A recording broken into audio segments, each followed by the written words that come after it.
Can you hear me now? Yep. Yes. Okay. So first of all, I would like to say thank you to Riccardo for the kind invitation, and also to Felipe Braga, who is a close friend of mine. So really, it is a privilege for me to be with you today. I will try to offer you a quick overview of what happened in Italy and what probably we would expect for the next period of time. Essentially, in the COVID pandemic, as was significant in the northern part of Italy. I came from the region that is called Emilia-Romagna, as you can see here. So something that affected in a significant way our job. Next. And as you can see, in my region, you can see Bologna is the orange dot line. We had more than 20,000 cases with more than 3,000 deaths. Next. But eventually, as in any other part of the world, the curve are bending. So we should start considering that the first wave of this pandemic will be over probably soon, and we should be prepared to offer surgery, thoracic surgery to our patient, considering that all the healthcare systems should be able to safely diagnose, safely treat, and isolate cases with cough positive and their contacts. Next.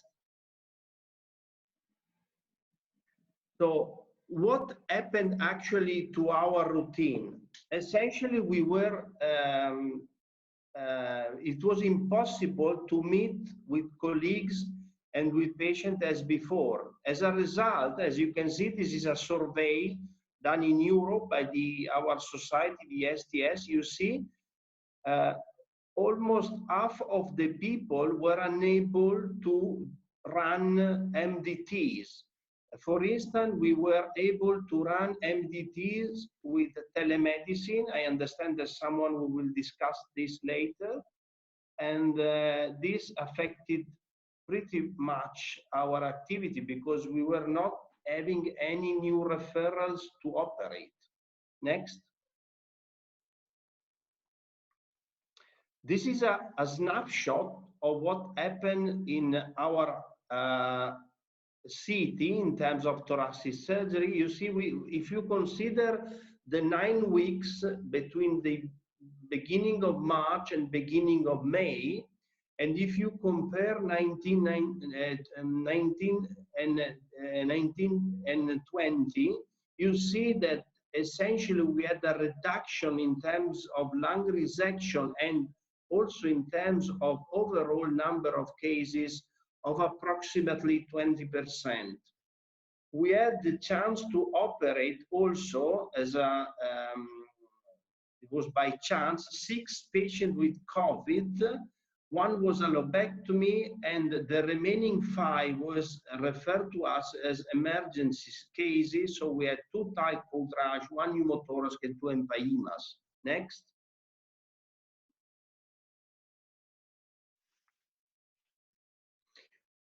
The system we used to select cases during the pandemic was something, this is a paper that has been published later, but you see, we used essentially the same system. So some patients should have their surgery performed as a matter of emergency. Patient with not positive lung cancer after induction chemotherapy, patient with solid lesion more than 3 centimeters, patient symptomatics. But we try to defer and postpone some of the most, say, indolent cases like small nodule, GGOs, or we refer to other treatments, patient more than 75 years of age, like, let's say, small nodule in octogenarians, we prefer to use SABR. Next. But this, we know that this is not without a cost, because papers have demonstrated that even for stage 1, if you expect more than 8 weeks, this has an impact on survival. And the same applies to stage 3 disease, when if you last more than 3 months between the end of the neoadjuvant treatment and the surgery, this has an impact again in the median survival. Again, surgery is better than saver, because we know that even our radiotherapist colleagues are doing a fantastic job. A 5-year survival is less in something around 5 and 15%. And also, we have to admit that during the pandemia, very rarely we have been using invasive procedures in favor of non-invasive staging, so essentially basing our staging only on imaging, and this appeared to be, in most of the cases, reasonable in this pandemia time. Next. Of course, as we said, there is a transition now, and we are probably moving out of the pandemic, so we should be prepared. And on what we should be focused. Essentially, this is a summary open for discussion later with all of you. The timing, how do we select cases to schedule?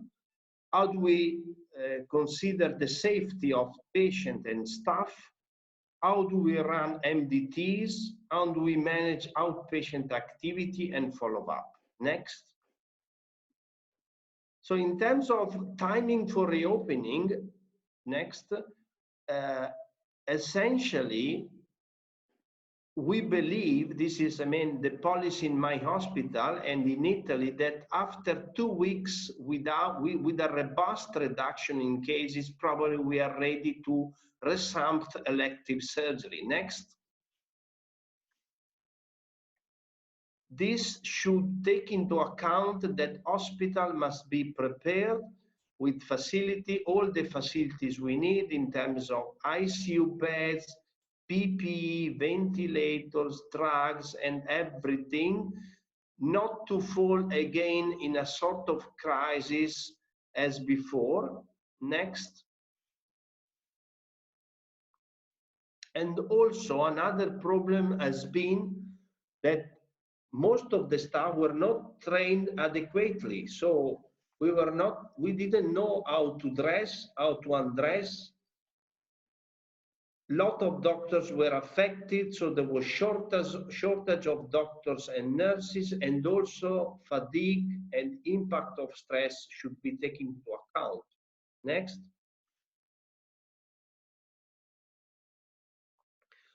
The strategy in Italy will be developed on local, regional, and national committee. We had recently a meeting of our National Society of Thoracic Surgery with a survey, with some sort of, I wouldn't say guidelines, I would say recommendation on how to prioritize and schedule new cases. So essentially, some sort of priority should be given to all the previously cancelled and postponed cases.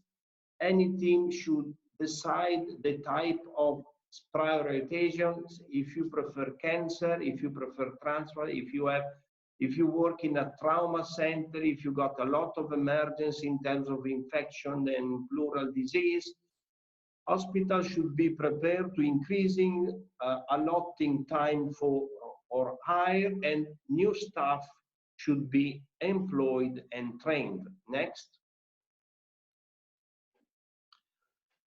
The safety of the staff and the patient, I think, is a problem everywhere. So we are now being submitted every 2 weeks to swab and serological test, and this should be available quickly. So also the turnaround of testing is a problem. And and at any time of things in terms of supplies and training of the staff should be at the maximum level possible. Next. This applies also to the activity in our outpatient clinic. So we know that we cannot do as before. Most of the practices should be moved outside the hospital, so to site close to the homes of our patient, and all the tests should be limited to what is essentially in order to minimize movement of patient to hospital. Next. I know that someone that will speak about telemedicine. This has been, I think, one of the only advantage of the pandemia, because like a magician, every barriers, every regulation stopped, and we were being able to do without any type of barriers what we're not being able to do in the previous 10 years. Next. For us, has become a routine to do follow-up of the patient via telehealth medicine and to discuss cases connected via Zoom, via Team, via Skype in this way. And I think this is something that probably will not change in the next future. Next.